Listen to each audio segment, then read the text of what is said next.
పెట్టుబడిలో నెలకు 50,000 నుండి 10 లక్షలు సంపాదించాలనుకుంటున్నారా? ఈ వెబినార్ లో జాయిన్ అవ్వండి. రమ మనం మామూలుగా బాగా వింటూ ఉంటాం. Law of attraction. బట్ ఇది అందరికీ వర్కౌట్ అవ్వట్లేదు అనే చెప్పుకోవాలా.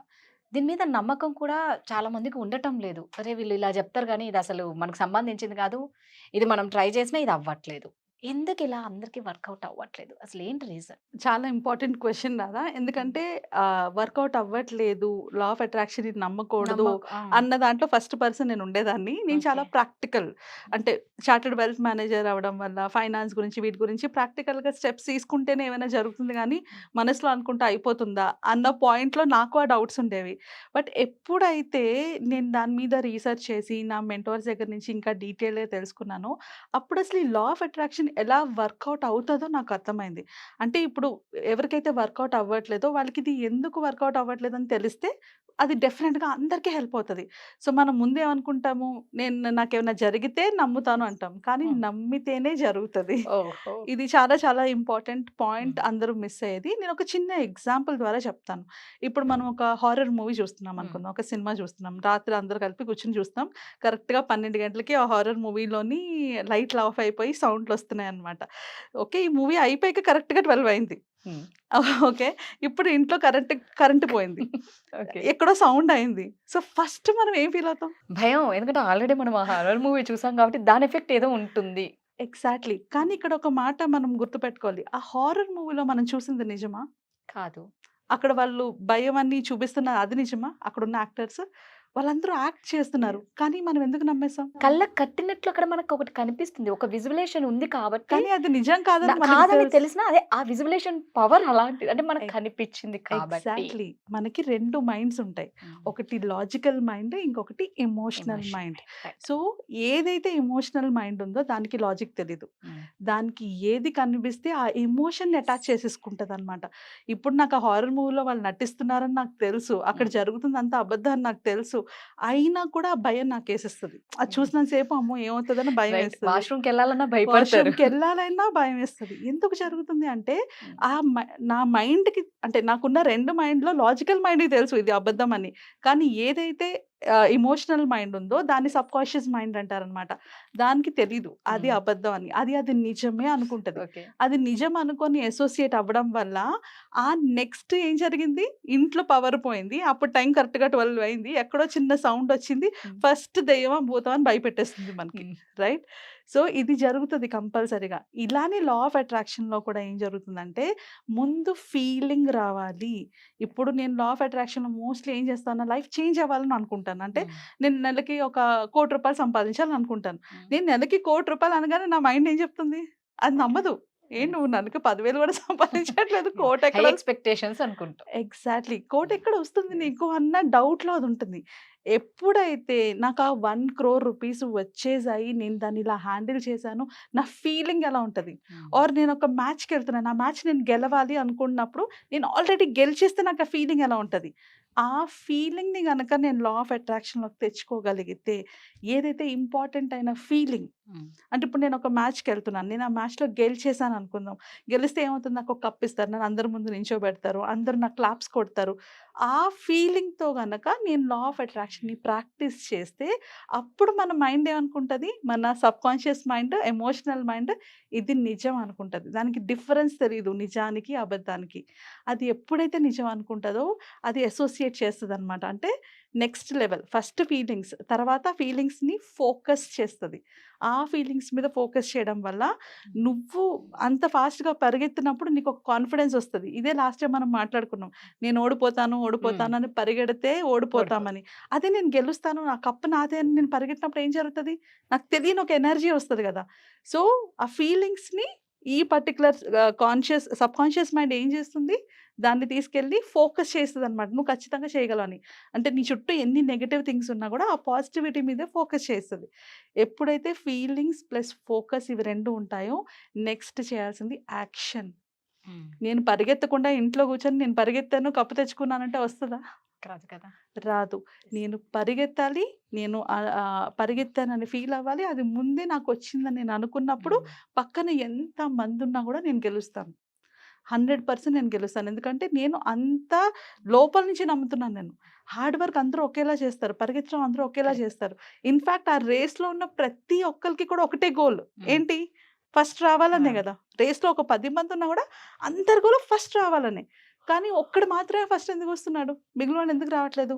ఆ ఒక్కడికి తన మీద ఎంత యెస్. నమ్మకం ఉంటే అంత ఫాస్ట్‌గా రీచ్ అవుతారు. లా ఆఫ్ అట్రాక్షన్ గూడా అంతే. అందరికి సేమ్ గోల్స్ ఉంటాయి. ఏంటి? నేను రిచ్ అవ్వాలి, లేతే నాకొక మంచి రిలేషన్‌షిప్ కావాలి, ఆర్ నాకు హెల్త్ కావాలి అని. కానీ నేనెప్పుడు అది అచీవ్ చేయగలను? ఎంత స్ట్రాంగ్‌గా ఆ ఫీలింగ్‌ని నేను నమ్ముతానో, నేను ఖచ్చితంగా రిచ్ అవుతాను. నేను ఖచ్చితంగా ₹1,00,00,000 సంపాదిస్తాను. ఆర్ నేను ఖచ్చితంగా మంచి రిలేషన్‌షిప్‌లో ఉంటాను. ఆర్ నేను హెల్తీగా ఉంటాను. నేను ఎంత స్ట్రాంగ్‌గా దాన్ని నమ్మితే, అంత స్ట్రాంగ్‌గా నేను దాన్ని ఫాస్ట్‌గా అచీవ్ చేయగలను. అండ్ సెకండ్ థింగ్ ఏం చేయాలి? ఫోకస్. ఇప్పుడు ఒక జాబ్‌కి నేను ఈ జాబ్ కంపల్సరీగా క్రాక్ చేస్తానని అనుకుంటాను. కానీ నేను ఇంటర్వ్యూస్‌కి అటెండ్ అయిపోతే నాకు జాబ్ వస్తదా? సో, నేను ఇంటర్వ్యూస్‌కి అప్లై చేయాలి. ఒక పక్క నేను లా ఆఫ్ అట్రాక్షన్ ప్రాక్టీస్ చేస్తూనే, ఇంకో పక్క నేను చేయాల్సిన యాక్షన్స్‌ని రైట్. చేస్తూ ఉండాలి. నేను ఎప్పుడైతే ఆ యాక్షన్స్‌ని చెయ్యనో, ఆ లా ఆఫ్ అట్రాక్షన్ వర్కౌట్ అవ్వదు. సో, నేను ఎప్పుడైతే కంపెనీస్‌కి అప్లై చేస్తున్నాను జాబ్స్‌కి. నేను జాబ్స్‌కి అప్లై చేసినప్పుడు ఈసారి నేను ఏ కాన్ఫిడెన్స్‌తో ఎళ్తాను? ఈ జాబ్ ఖచ్చితంగా నాకు వచ్చేస్తది అన్న కాన్ఫిడెన్స్‌తోనే. ఎందుకంటే నేను లా ఆఫ్ అట్రాక్షన్ ప్రాక్టీస్ చేస్తున్నాను గదా! ఈ జాబ్ నాకొచ్చేసింది. ఈ ఆఫీస్‌లో నేను వర్క్ చేస్తున్నాను. ఈ ఆఫీస్‌లో నేను తిరుగుతున్నాను అన్న ఎప్పుడైతే నువ్వు ఫీల్ అయ్యావో, ఎప్పుడైతే ఇంటర్వ్యూకెళ్తావో కాన్ఫిడెంట్‌గా మాట్లాడతావు. నువ్వు ఎప్పుడైతే కాన్ఫిడెంట్‌గా యెస్. మాట్లాడతావో నీకు ఆ జాబ్ వస్తది. సో, ఈ 3 ఇట్లో ఏ ఒక్కటి మిస్ అయినా నువ్వు ఎంత కష్టపడినా లా ఆఫ్ అట్రాక్షన్ వర్కౌట్ అవ్వదు. నీ ఫీలింగ్స్ ఉండాలి. చాలా స్ట్రాంగ్ ఫీలింగ్స్ ఉండాలి. నేను ఎట్లాగైనా సాధించగలను అని. సెకండ్ థింగ్ ఫోకస్ ఉండాలి. దేని మీద అయితే ఫీలింగ్ పెట్టావో దానిపై నీ ఫోకస్ ఉండాలి. థర్డ్ థింగ్ ఆ ఫోకస్ మీద యాక్షన్ ఉండాలి. నువ్వు డెఫినెట్‌లీ ఒక యాక్షన్ చేయాలి. ఇక్కడ ఒక చిన్ని ఎగ్జాంపుల్ చెప్తాను. నా స్టూడెంట్ అనమాట. నేను కూడా మేనిఫెస్టేషన్ క్లాసెస్ తీసుకుంటాను. బికాజ్ నా ఫీలింగ్ కూడా అదే. అంటే ఓకే. నేను చెప్పాను కదా! స్టార్టింగ్‌లో నేను నమ్మేదాన్ని కాదని. ఎప్పుడైతే నేను ఆ ఫీలింగ్‌ని నమ్మడం స్టార్ట్ చేశానో ఆపర్చునిటీస్ నేను ఎక్స్‌పెక్ట్ చేయని వేస్‌లో నాకు ఆపర్చునిటీస్ వస్తున్నాయి. అట్ ద సేమ్ టైమ్ నేను అప్లై చేస్తున్నాను. వాళ్ళు యాక్సెప్ట్ చేస్తున్నారు. రైట్. నాకు ఈ ఆపర్చునిటీ కావాలి. నాకు ఈ ఆపర్చునిటీ కావాలి. నేను అప్లై చేస్తున్నాను. నేను అడుగుతున్నాను. నాకు యాక్సెప్టెన్స్ వస్తుంది. సో, నా దగ్గరకొచ్చిన ఒక స్టూడెంట్ అనమాట. స్టార్టింగ్ తనొచ్చినప్పుడు ఏం జరిగిందంటే, "మేడం మా హస్బెండ్ అస్సలు ఒక్క రూపాయి నాకు స్పెండ్ చేయట్లేదు ఇంట్లోని. అన్ని దాన ధర్మాలే చేసేస్తూ ఉంటారు. సో, నా పరిస్థితి ఏంటి మేడం? నాకేంటి అర్థం కావట్లేదు. నేనేం చేయాలి?" అనేసి. సో, తను చెప్పినప్పుడు ఫస్ట్ నాకు కూడా అనిపించిందనమాట. అవును ఇంట్లో ఫ్యామిలీని చూసుకున్నాకే కదా అది చేయాలని. బట్ నేను ఆమెతో అన్నాను. ఎందుకు తన సాలరీ మీద డిపెండ్ అవ్వాలి? మీరెందుకు చేయకూడదు? అంటే, "నేను హోమ్ మేకర్ మేడం నేనేం చేస్తాను?" అన్న మాటలు తను అనిందనమాట. సో, అప్పుడన్నాను, "సరే నా క్లాసెస్‌కి రండి. ఆ తర్వాత మాట్లాడుకుందాం" అనేసి. బట్ ఆమెకు ఒకటే చెప్పాను. మీ హస్బెండ్ తప్పు చేస్తున్నారు అంటే డెఫినైట్‌లీ నేను చెప్తాను. అలా చేయొద్దు. ఏం చేయాలని రెమెడీ ఇస్తాను. ప్రపంచంలో ఉన్నదే అతి కొద్ది మంచివాళ్ళు. ఆ మంచి వాళ్ళని నువ్వెందుకు చేంజ్ చేయాలి? నువ్వు చేంజ్ అవ్వు.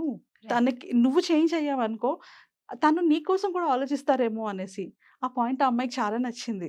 నిజమే గదా! ఆయనంత మంచిగా ఉన్నప్పుడు నేను ఆయన్నెందుకు చేంజ్ చేయాలనుకోవడం. నాకు లేదు రైట్. అన్న దానికి అతన్ని ఇస్తున్నారని ఎందుకు ఇబ్బంది పెట్టడం అని. అక్కడి నుంచి తనకి థాట్ ప్రాసెస్‌లో చేంజ్ ఒచ్చింది. సో, తర్వాత అలా హార్డ్ వర్క్ చేయగా ఆ సెషన్స్‌లోను ఒకసారి ఎప్పుడో చెప్పిందనమాట. నేనిలాగా అప్రెంటిస్ జాబ్ కోసం నేను ట్రై చేశాను. అంటే ఓన్లీ ఆ పర్టిక్యులర్ డిగ్రీ చదివినా కూడా తనకి ఇంటర్న్‌షిప్ ఒస్తుందంట. చిన్న బేబీ ఉంది. నేను బయటికెళ్ళి జాబ్ చేయలేను అని అనుకున్న అమ్మాయి, అయితే మరి ఆ డిగ్రీకి ఎందుకు అప్లై చేయకూడదు? నాకు గుర్తుకు లేదు మేడం అని. తనకి తెలుసు పెళ్ళికి ముందు చేయాలి అనుకుంది.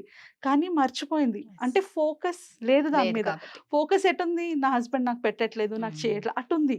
ఎప్పుడైతే ఆమె ఫోకస్ ఇటు షిఫ్ట్ అయిందో, నెక్స్ట్ థింగ్ వితిన్ 3 డేస్‌లోనే ఆ ఎగ్జామ్‌కి నోటిఫికేషన్ పడిందంట. తను అప్లై చేసింది. అంది "ఒక్క 1 మంత్ టైమ్ ఉంది మ్యామ్ నేను చేయగలనా" అని. ఇక్కడ అన్నా "నువ్వు చేయగలను అనుకోని రాయి.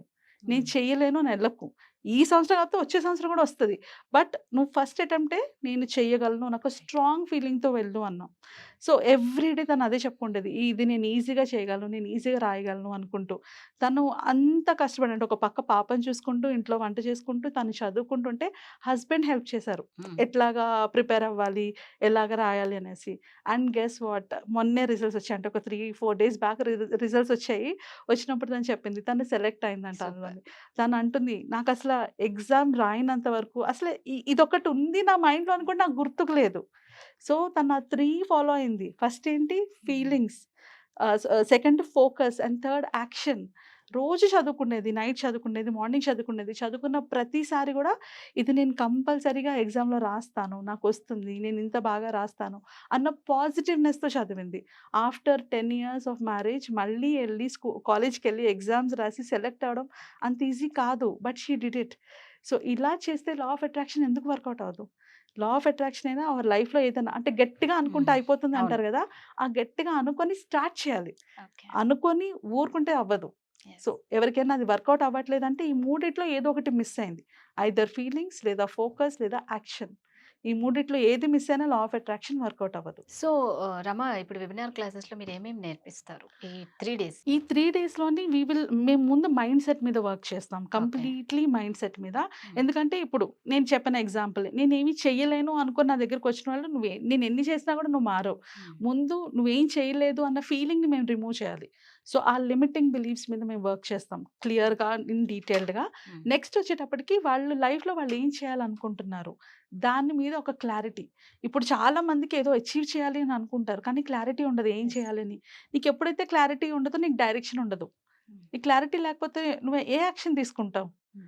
సో, వాటి మీద ఉంటుందన్నమాట. ఆ ప్యాషన్ మీద ఉంటుంది. అలానే కొందరు చాలా అంటే చిన్న ఏజ్‌లోనే చాలా ప్రాబ్లమ్స్ ఫేస్ చేసి Yes. ఉంటారు. వాళ్ళు ముందు ఆ ట్రామా నుంచి బయటికి రావాలి. వాళ్ళకి తెలీదు. అలాంటి ట్రామాలో ఉన్నాను. అందుకే నేనేం చేయలేకపోతున్నానని. అలాంటి ట్రామాకి కొంచెం సెషన్స్ ఉంటాయి. మెడిటేషన్ సెషన్స్ అని, Okay. మైండ్‌ఫుల్‌నెస్ సెషన్స్ అని ఉంటాయి. సో, వీటన్నిటితోని మన వెబినార్‌లోని వాళ్ళకి హెల్ప్ చేస్తామనమాట. సో, ఇవి స్టార్టింగ్ వెరీ, వెరీ ఇంపార్టెంట్. వీటి తర్వాత నెక్స్ట్ ఏం చేయాలో కూడా వెబినార్‌లో మేము నేర్పిస్తాం వాళ్ళకి. So, super. ఎవరికైనా ఇంట్రెస్ట్ ఉంటే ఖచ్చితంగా కింద స్క్రోల్ అవుతున్న నెంబర్‌కి కాంటాక్ట్ అవ్వండి. Thank you. Thank you.